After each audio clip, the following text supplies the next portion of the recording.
140 करोड़ देशवासियों ने जो निर्णय दिया है, जो जनादेश दिया है, इसे ये पचा नहीं पा रहे हैं।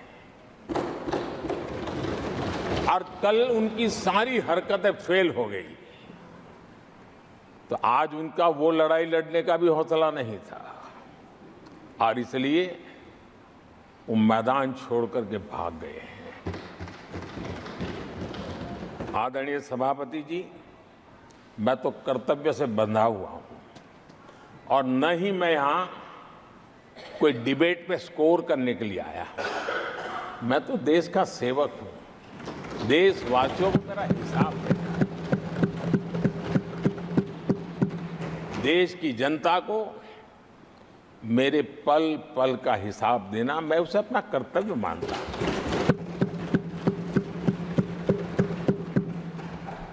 आदरणीय सभापति जी, वैश्विक परिस्थितियां ऐसी पैदा हुई कि फर्टिलाइजर के लिए बहुत बड़ा संकट पैदा हुआ। हमने देश के किसान को मुसीबत में नहीं आने दिया और हमने करीब करीब 12 लाख करोड़ रुपया फर्टिलाइजर में सब्सिडी दी है और जो भारत के आजादी के इतिहास में सर्वाधिक है। और उसी का परिणाम है कि हमारे किसान को फर्टिलाइजर का इतना बड़ा बोझ उस तक हमने जाने नहीं दिया, सरकार ने अपने कंधे पर उसको उठा लिया है। आदरणीय सभापति जी, हमने एमएसपी में भी रिकॉर्ड बढ़ोतरी की है। इतना ही नहीं, खरीद के भी नए रिकॉर्ड बनाए हैं। पहले एमएसपी की घोषणा होती थी, लेकिन किसानों से कुछ भी लिया नहीं जाता था, बातें बताई जाती थी। पहले की तुलना में अनेक गुना ज्यादा खरीदी कर करके हमने किसानों को सामर्थ्यवान बनाने का प्रयास किया।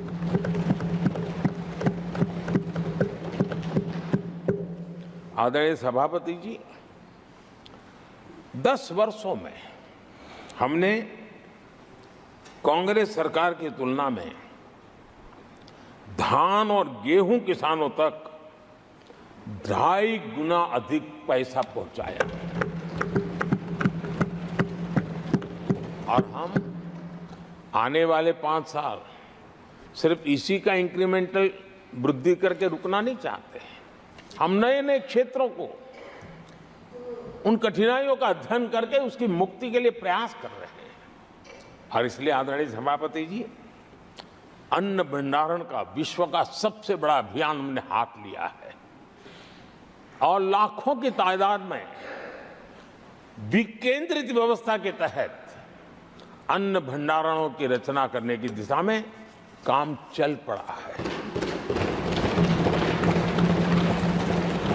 फल और सब्जी एक ऐसा क्षेत्र है, हम चाहते हैं किसान उस तरफ मुड़े और उसके भंडारण के लिए भी एक व्यापक इंफ्रास्ट्रक्चर की दिशा में हम काम कर रहे हैं।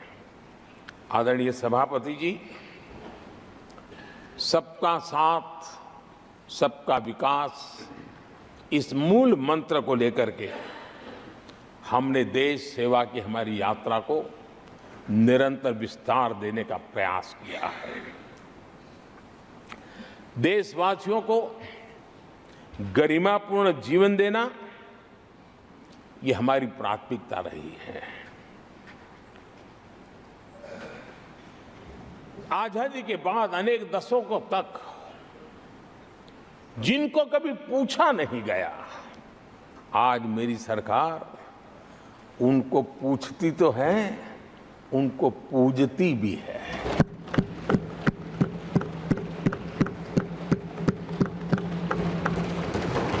हमारे दिव्यांग भाई बहनों के साथ हमने मिशन मोड में उनकी कठिनाइयों को समझ करके माइक्रो लेवल पर उसको एड्रेस करने का प्रयास किया है और व्यवस्थाएं विकसित करने का प्रयास किया है ताकि वे गरिमापूर्ण जीवन जी सकें और कम से कम किसी का सहारा उनको लेना पड़े, इस दिशा में हमने काम किया है।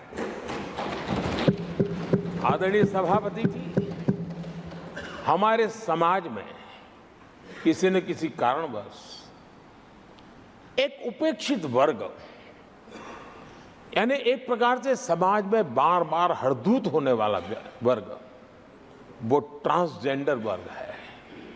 हमारी सरकार ने ट्रांसजेंडर साथियों के लिए कानून बनाने का काम किया है और जब पश्चिम की दुनिया के लोग ये सुनते हैं तो उनको भी गर्व होता है। जब भारत इतना प्रोग्रेसिव है, भारत की तरफ बड़े गर्व की नजर से देखा जाता है। हमने उनको मुख्य धारा में लाने का प्रयास शुरू किया है। आपने देखा होगा पद्मा अवार्ड में भी ट्रांसजेंडर को अवसर देने में हमारी सरकार आ गया है।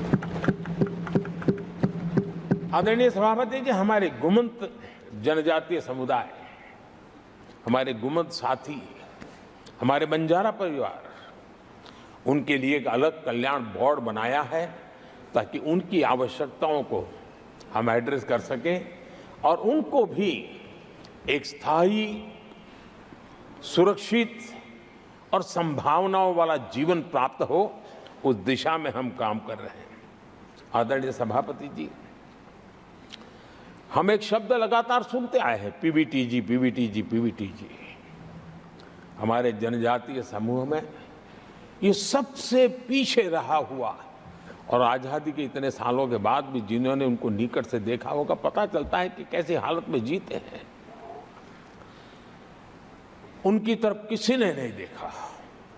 हमने एक विशेष व्यवस्था की है और पीएम जनमन योजना के तहत 24,000 करोड़ रुपए, ये समुदाय बिखरा हुआ है, छोटी संख्या में है, वोट की उनकी ताकत नहीं है और यहाँ देश की परंपरा है जिसकी वोट की ताकत है उसी की चिंता करना, लेकिन समाज के ऐसे अति पिछड़े लोगों की कोई चिंता नहीं करता था। हमने वो चिंता की है क्योंकि हम वोट की राजनीति नहीं करते, हम विकास की राजनीति करते हैं। आदरणीय सभापति जी, हमारे देश में पारंपरिक पारिवारिक कौशल्य भारत की विकास यात्रा का और व्यवस्था का एक अंग रहा है। जो हमारा विश्वकर्मा समूह है, जिनके पास परंपरागत से हुनर है और जो समाज की आवश्यकताओं को पूरी करता है, लेकिन उनको कभी एड्रेस नहीं किया गया। हमने करीब करीब 13,000 करोड़ रुपए की योजना से विश्वकर्मा समुदाय को आधुनिकता की तरफ ले जाना, उनके अंदर प्रोफेशनलिज्म आई।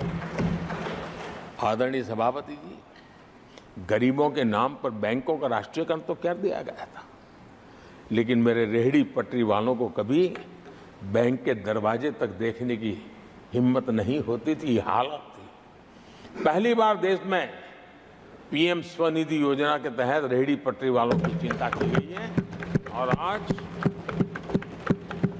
वो ब्याज के कुचक्र से बाहर आकर के अपने परिश्रम से और ईमानदारी से जो रेहड़ी पटरी वालों को बैंकों से लोन मिले हैं, वे लगातार, बैंक वाले भी खुश हैं, लेने वाले भी खुश हैं और जो कल फुटपाथ पर रेहड़ी बैठता था, आज एक छोटी दुकान दिशा में बनाने की दिशा में आगे बढ़ रहा है।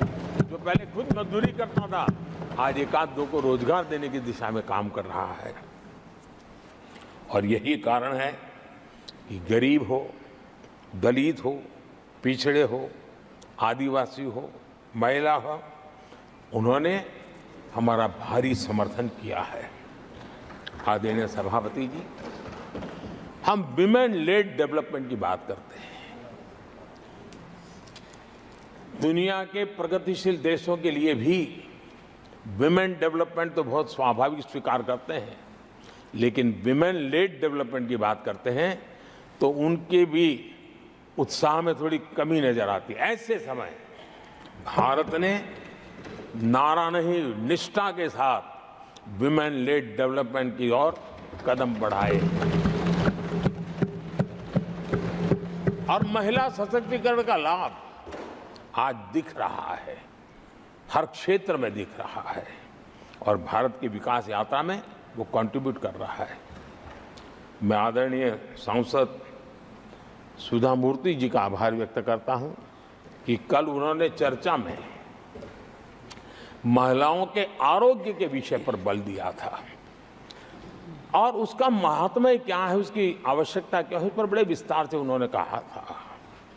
और उन्होंने एक बात ये भी बड़ी इमोशनल बताई थी कि माँ अगर चली गई तो उसका कोई उपाय नहीं होता, फिर नहीं मिल सकती। ये भी बड़ी भावात्मकता से उन्होंने बताया था। विमेन हेल्थ, सैनिटेशन, वेलनेस पर हमने 10 वर्षों में एक प्रायोरिटी सेक्टर के आपने काम किया है। आदरणीय सभापति जी, टॉयलेट हो, सैनिटरी पैड्स हो, गैस कनेक्शन हो, प्रेगनेंसी के दौरान वैक्सीनेशन की व्यवस्था हो और इसका फायदा हमारे देश की माताओं बहनों को मिला है। आदरणीय सभापति जी, आरोग्य के साथ साथ महिलाएं आत्मनिर्भर बने, उस दिशा में भी हम लगातार काम कर रहे हैं। बीते वर्षों में हमने जो 4 करोड़ घर बनाए हैं, उसमें से ज्यादातर घर हमने महिलाओं के नाम पर रखे।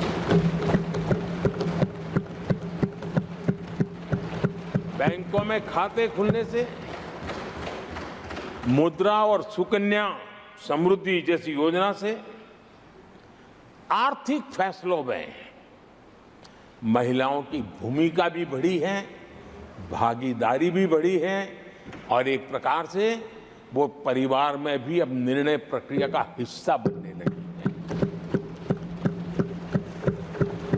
आदरणीय सभापति जी, विमेन सेल्फ हेल्प ग्रुप्स, उससे जुड़ी 10 करोड़ बहनें, उनका आत्मविश्वास तो बढ़ा ही बढ़ा है, उनकी आय भी बढ़ी है। अभी तक 1 करोड़ बहनें जो ये सेल्फ हेल्प ग्रुप में काम करती हैं, छोटा छोटा गांव में कारोबार करती है, मिल करके करती है, किसी गांव वालों की भी नजर नहीं जाती इनकी तरफ। आज मैं बड़े गर्व से कह सकता हूं कि उन्हीं में से 1 करोड़ बहनें लखपति दीदी बनी और हम आने वाले समय में ये आंकड़ा 3 करोड़ बहनों को लखपति दीदी बनाने की दिशा में बढ़ा रहे हैं। आदरणीय सभापति जी, सरकार का प्रयास है कि हर नए सेक्टर को हमारी महिलाएं लीड करें, वो अगुवाई करें, उस दिशा में हम प्रयास कर रहे हैं। नई टेक्नोलॉजी आती है, लेकिन महिलाओं के नसीब बहुत बहुत आखिर में आती है। हमारी कोशिश है कि नई टेक्नोलॉजी का पहला अवसर हम